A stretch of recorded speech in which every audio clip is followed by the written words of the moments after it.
2 weeks ago, unrecorded by the press and unnoticed by the public, a real-life drama was being played out aboard this oil exploration barge moored in Peterhead Harbour. Tell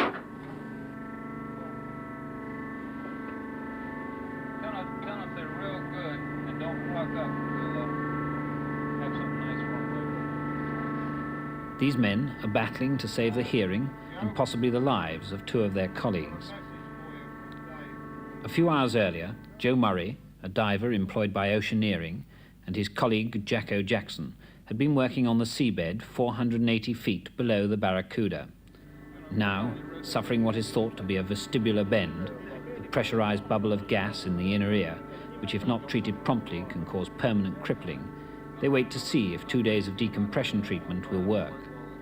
But the problem is turned into a minor crisis because the decompression chamber is leaking its life-giving gas.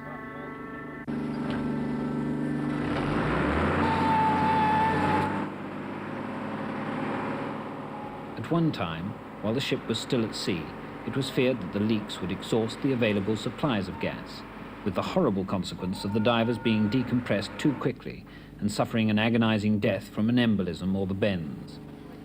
This sort of incident is not uncommon in the North Sea. In recent years, 11 divers have died. Dr. Youngblood, what's the situation with the 2 men in here now? Well, they're in quite good shape right now. We suspect a possibility of a hearing problem in one of them, but it seems to be quite normal now, but we're going to take every precaution and do a saturation decompression, which is the most conservative approach. They'll probably be in there for about 48 hours or so. And there's what we call a medical lock that we transfer food and water and other essentials, maybe a glass of wine later on.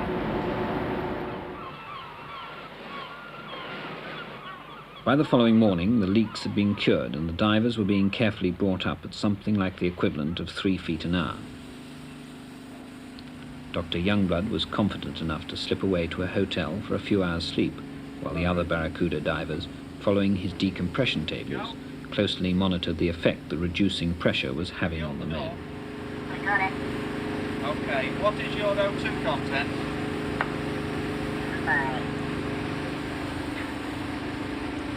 51%. Partial pressure read. The strangeness of the divers' voices is caused by the effects of the helium gas on their vocal cords.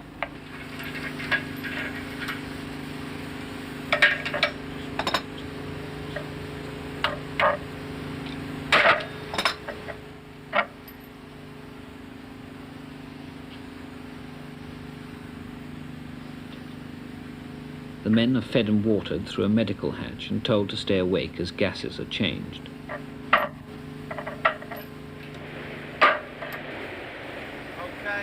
Joe, I'm going to start your flush through now, and just to let you know, you've just got another 16 hours to do. How does that feel? Okay.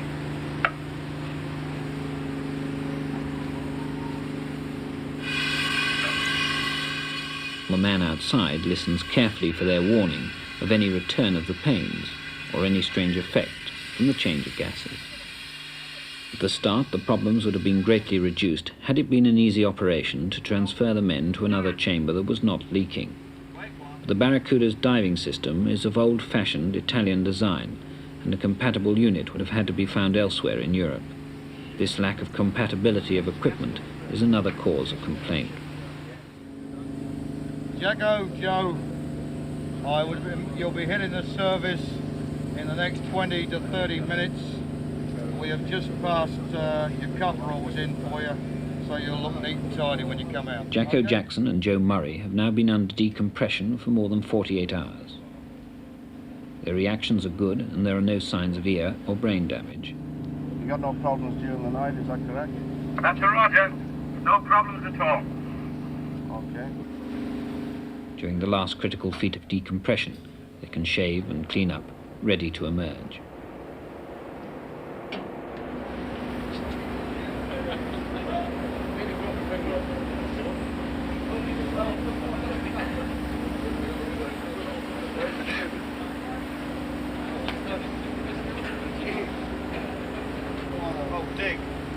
In the lobby there, I think. Where's my shoes? Where's my shoes? Pull your collar up so you'll look good on TV. I've lost my shoes. How you feeling, Jack? Yeah, pretty fair, mate. I tell you, got rid of a whole bunch of residuals, aches, creaks, and what have you, you know. I like this sort of deal, really. It's okay to have a little bit to drink now, but before you go down for your electroencephalography, I want you to stay off the booze for 24 hours. That's going to be difficult. Before leaving for Aberdeen and a thorough medical examination, the men celebrate their release with Dr. Youngblood. I'm very pleased with the response you got on the recompression. Both of you. That was excellent. Yeah. As soon as we hit that treatment mix, you know, that the hearing just started coming right back in. You know, first of all, I could start. You know, I couldn't hear anything. I could hear talking, which was just a noise. You know, just a like standing there, very noisy engine room. You know. Then all of a sudden, when we got on them bibs, you know, it just started coming back in. You know, little things. And then I was checking out both ears, you know, and it just came right back. You can't tell any difference in No, either ear. none at all. It's just perfect now. Yeah, that treatment mix is miracle, man. There was a little confusion because I was trying to find any symptoms from Jacko because he'd gone deaf. And the next thing I started to start reeling around, so I left out and said, I'm going back into the now. And I was reeling around inside the bell and he was left inside the chamber going, I can't hear anything. So it was just a little bit of trouble there, but they got the communications sorted out and everything was fine. Like dozens of other incidents in the North Sea, this one will soon be forgotten. Someone has to be killed or maimed for it to be remembered.